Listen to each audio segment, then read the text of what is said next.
Thank you for joining us for a pre-season league forum. I felt that given the return of the county cups in particular, it was important to try to sit down with leagues before the season started, just to reintroduce the cups and look at a couple of changes around how they're structured and how the operations of the cups will start, but also um, to discuss a couple of different opportunities we're introducing as the County FA to provide greater support to leagues and greater insight around some of the participation data, certainly within a league level.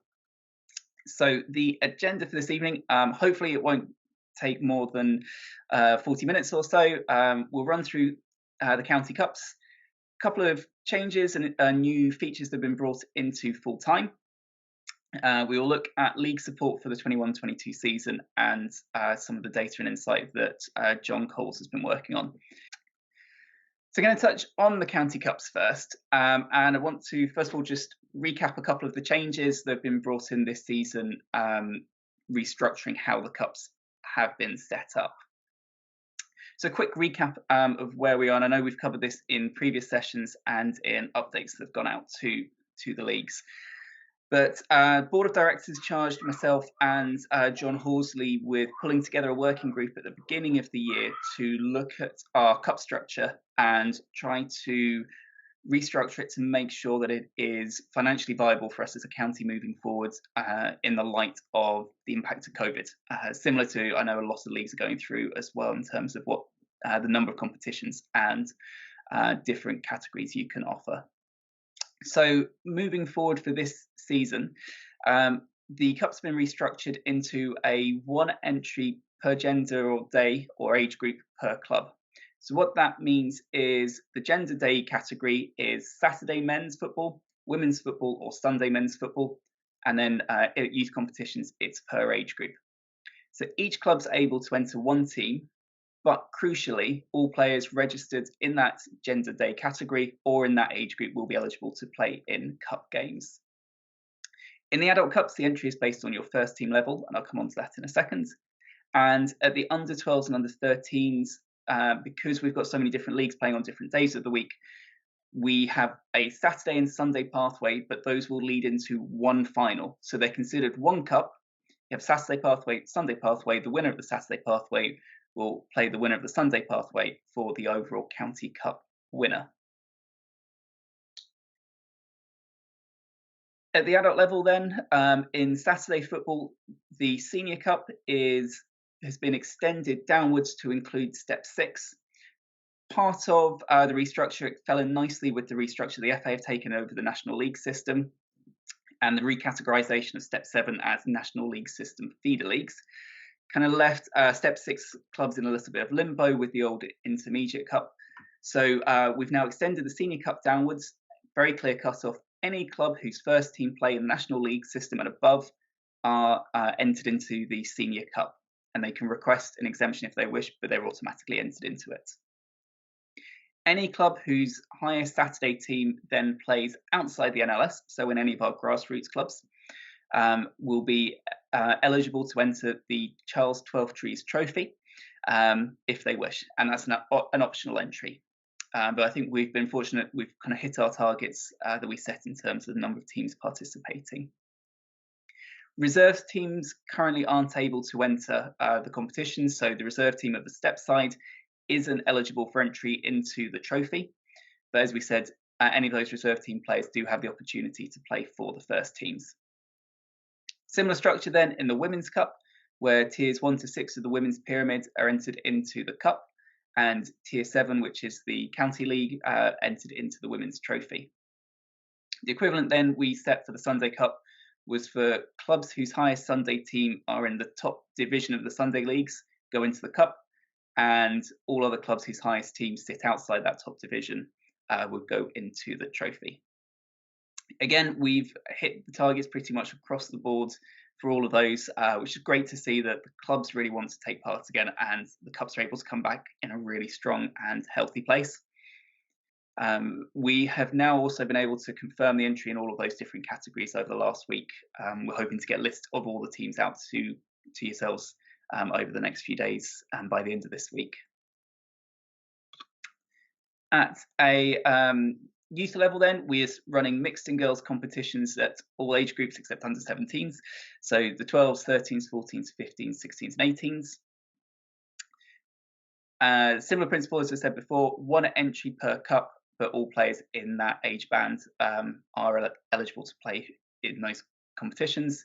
And then we will be running adult and youth disability festivals and youth futsal competitions as well later in the season. But the final details around that are to be confirmed. And the entry process for that sits outside of the usual affiliation. So we're in a position where we've got a bit more time to plan and prepare for those. Before I move on to the next slide, were there any questions just whilst I'm on this around the cup structures? Or I'm hoping it is nothing new to anybody and makes sense. Okay, can't see any hands, can't see anything in the chat, so I'll move forward. So the biggest operational change around the administration of the cups is to do with the referees, and this is something that was due to actually have come in for the 2021 season. So it's a rule change that was approved by our Council of League Representatives in January or February time, I think 2020, like immediately before the pandemic hit. And that was around the assignment of referees to cup fixtures. I know it's always been something that's been one of the biggest challenges and has been a source of tension at times over the last few years around allocation of referees to cup games, and particularly when somebody then pulls off, we're in a position where we're actually pulling a referee off one of your games in order to fulfill one of the county ones. So the agreement that we reached with the leagues at that stage was that for the adult competitions, be it below the senior cup, the league would now have the ability to appoint the referee to those. So they would take ownership of that up to the quarter-final level, and would also be responsible, therefore, if there was a late withdrawal of the referee, actually the powers with the league to set the replacement, because they've got that ability.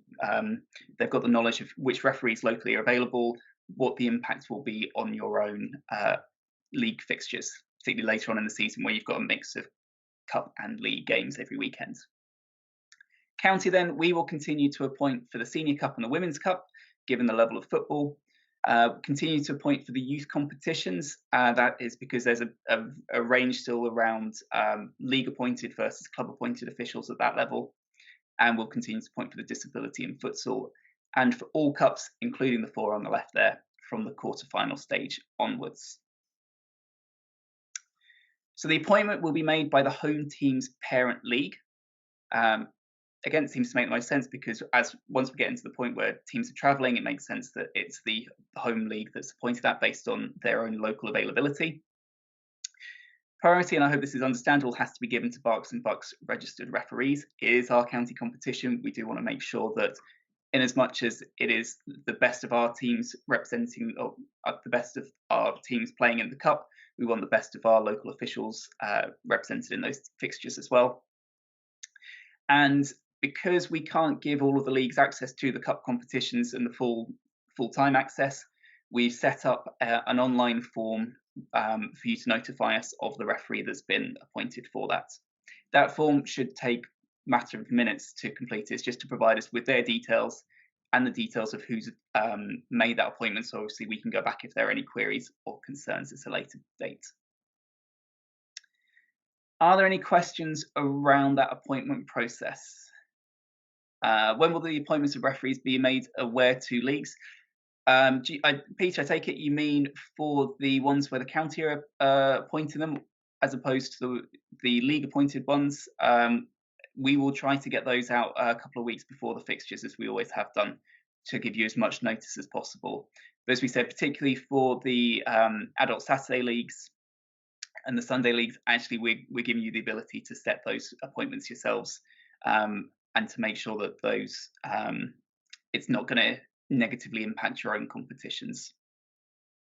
We'd ask that the referees think. Alistair, Yep. Alistair, I know about this appointment, being the chairman of the league. Other people are not aware.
a season with a reasonable degree of confidence of finishing it, and anticipating a full season of football for the first time in 3 years.